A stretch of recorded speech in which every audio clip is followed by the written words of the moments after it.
নমস্কার, বাপন ফার্মিংয়ে সবাইকে স্বাগতম।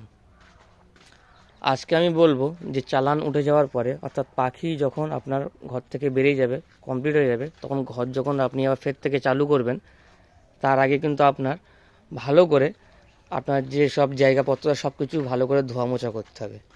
তার জন্য আপনারা ব্যবহার করবেন HCL, যেটা হচ্ছে ড্রিঙ্কারের ক্ষেত্রে বা হপারের ক্ষেত্রে ইউজ করতে পারেন। এই ড্রিঙ্কার যেমন এরকম সব নোংরা পড়ে থাকবে, ঠিক আছে, এইগুলো কিন্তু আপনার সব কিছু পরিষ্কার করতে হবে। এইগুলো জল দিয়ে করলে কিন্তু হবে না, কারণ এতে একরকম ভাইরাস থাকে, সেই ভাইরাসটা কিন্তু মুরগির এফেক্ট করতে পারে, অর্থাৎ পাখিকে কিন্তু অনেক খারাপ অবস্থা নিয়ে যেতে পারে। ওই জন্যে দেখতে পাচ্ছেন হপারগুলো, ড্রিঙ্কারগুলো কেমন আছে, দেখতে পাচ্ছেন কেমন নোংরা। এইগুলো কীভাবে পরিষ্কার করতে হবে সেটা আমি আপনাদেরকে সবাইকে বলবো। তো ভিডিওটা দেখতে থাকুন, ভালো লাগলে লাইক আর সাবস্ক্রাইব তো করবেন, আর কমেন্ট করে আমাকে জিজ্ঞাসা করে আমি সব কিছু বলে দেবো। তো আপনারা দেখতে থাকুন। তো আপনারা এইভাবে HCL এরকম করে নেবেন, নিয়ে কিন্তু এর উপর থেকে কিন্তু এইভাবে ঢেলে দেবেন। ঢেলে দিলে কী হবে আমি আপনাদের দেখাচ্ছি, একটুখানি দেখেন। ভালো করে এইভাবে ঢেলে দেবেন।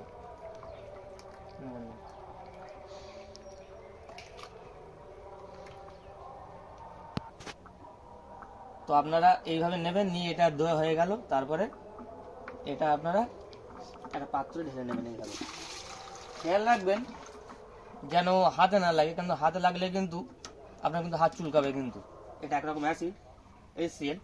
তারপরে আমি এটা আবার এতে আবার ঢেলে দিলাম, কেন পরেরটা আবার করতে হবে, তো ওই কারণে আমি এটা আবার এখানে ঢেলে দিলাম।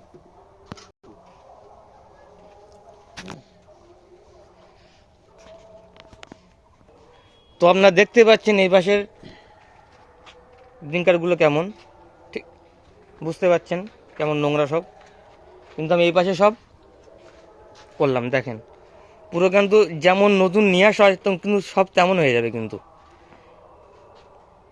এতে কিন্তু কিছু থাকবে না, পুরো একদম নতুন হয়ে যাবে। কিন্তু দেখতে পাচ্ছেন আমি এই পাশে সব করেছি, এই লাইনে দেখতে পাচ্ছেন। আর এই পাশে হবারগুলো দেখেন কেমন নোংরা, কিন্তু এই পাশে এগুলো দেখেন কেমন পুরো একদম নতুন। তো ওই কারণে বলছি যে HCL ব্যবহার করুন।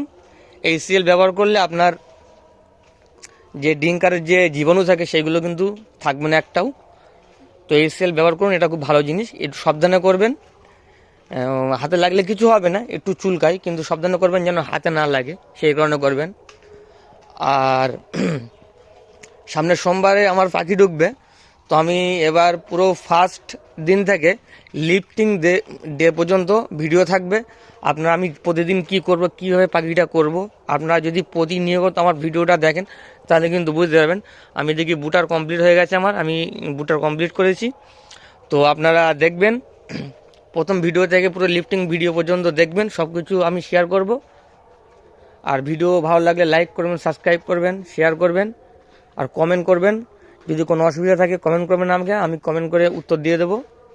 ভালো থাকবেন, সুস্থ থাকবেন, ধন্যবাদ।